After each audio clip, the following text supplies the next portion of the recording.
I'm going to run through a few figures. We've done a flip over in Bedford. We'll be completing on that this Friday, so I'm going to run through the figures now. It's more or less wrapped up. So we got a valuation done on the property of £265,000. We've actually agreed £157,000, so you can see there that's quite a significant discount. And the reason that there was a discount is because of the distress of the seller. It needed to be done very quickly. We were able to make that happen, and she was more than happy to get it gone because she's over the other side of the world enjoying her life. So that's how we managed to get such a good deal. And when I talk to people, they say, oh, well, isn't that like unethical and whatever else? But I was the only person that she went to who could actually offer what she wanted in the timeframes. So it wasn't, and it's not an unethical thing. I was the only guy that she could go to make that happen. She was the only person I knew who could make that happen. So I'm going to run through the figures for you.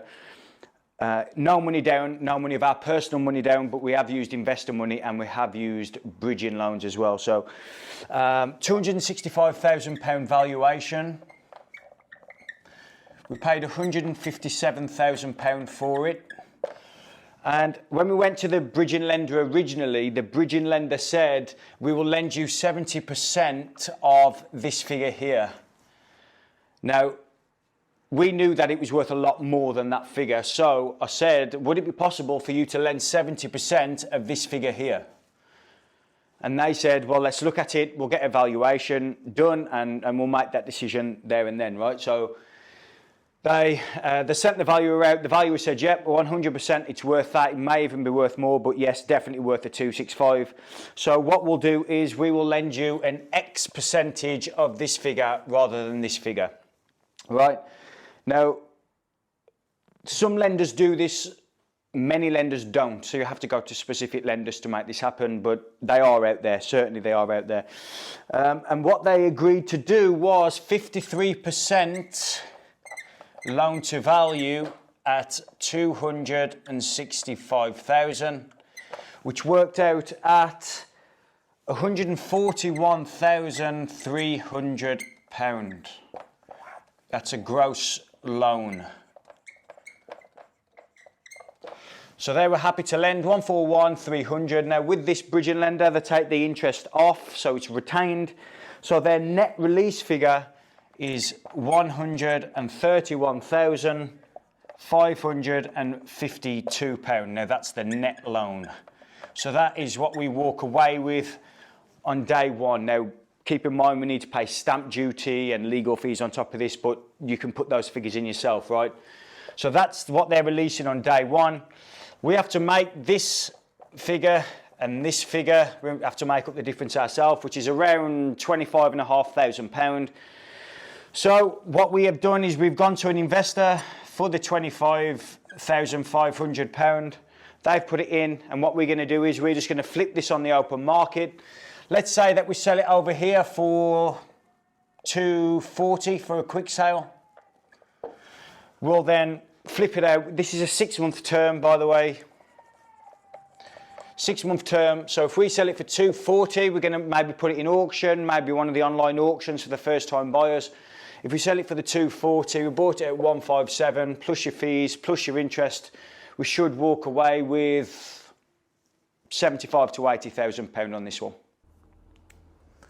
Okay, so this is another deal with the same seller. We're buying 5 of a portfolio, 2 at the moment. We're going to do another 3 in the future. So the second one, we're going to buy with a bridging loan and investor capital as well.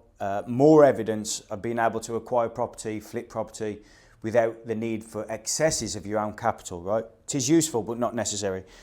So this one is in Peterborough, a bit further down the road from another one that we've just acquired from her. The property is worth around £215,000.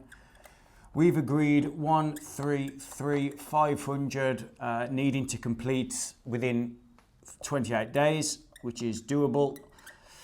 And the lender, again, same lender as the previous one I've just spoken about. They are flexible. They're happy to lend against market value rather than purchase price. However, this one hasn't had a valuation done yet. So at the moment, they are happy and prepared to lend 70% of this figure here, which works out at 93,450. That is their gross figure that they're prepared to loan. And the net figure, once they take all the interest and fees out, of 79,310. So that's their net figure. Now we're paying 133,000, so we'd have to find 54,000 pound there or thereabouts of equity, and that's our own capital. But what we're going to do is we're going to work up to this figure, and let's suppose that that figure comes in at 215,000 pound.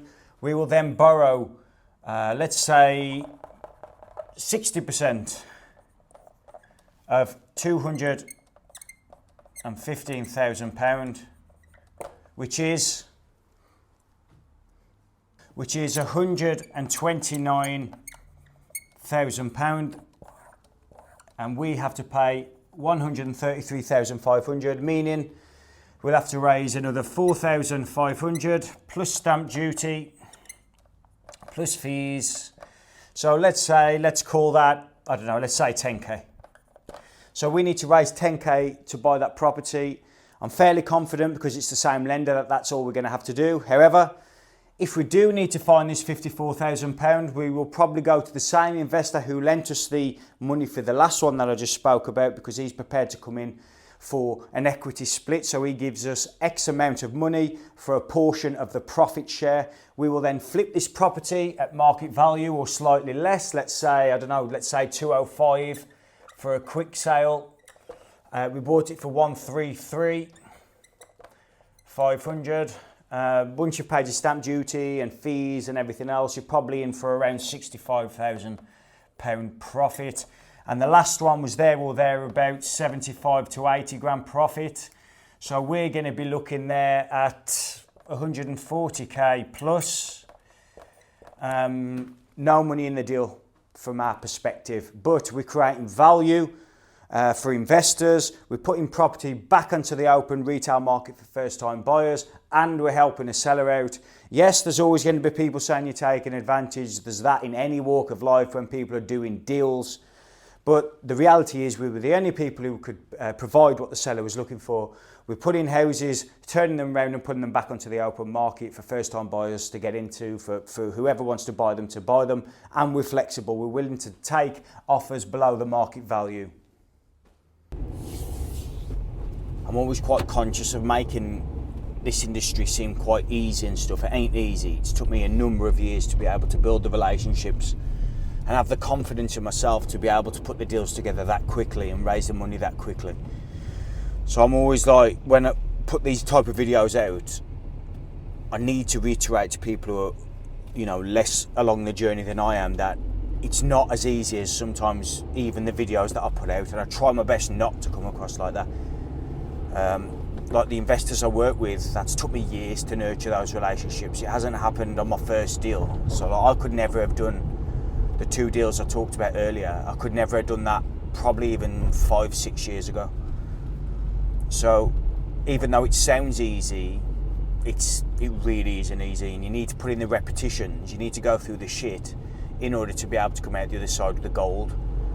And like, I know people way further along the game than me, and like they'd look at that and they might structure it completely different. They might buy it cash rather than using bridging. I mean, I haven't got access. When I say I haven't got access, I mean I haven't got that amount of cash to buy both of those properties in the bank right now, so I can't buy them cash. Some people, if they've got access to that capital, like literally sitting in their savings accounts, they could do it cash. But because we're buying that much at the moment, we're scaling up, we can't simply spend all our money on 1 or 2 deals. We have to spread it across a few and work with different investors for different deals.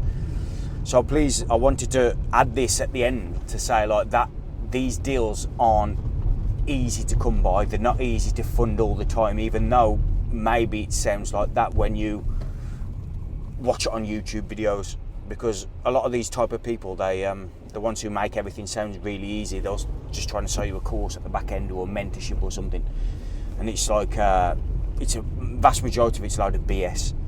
So just know that it's not easy. I'm not here to sell anything. So all I'm here is documenting my journey and just showing people, and hopefully I learn when I talk about stuff, and hopefully you guys can learn something from me as well.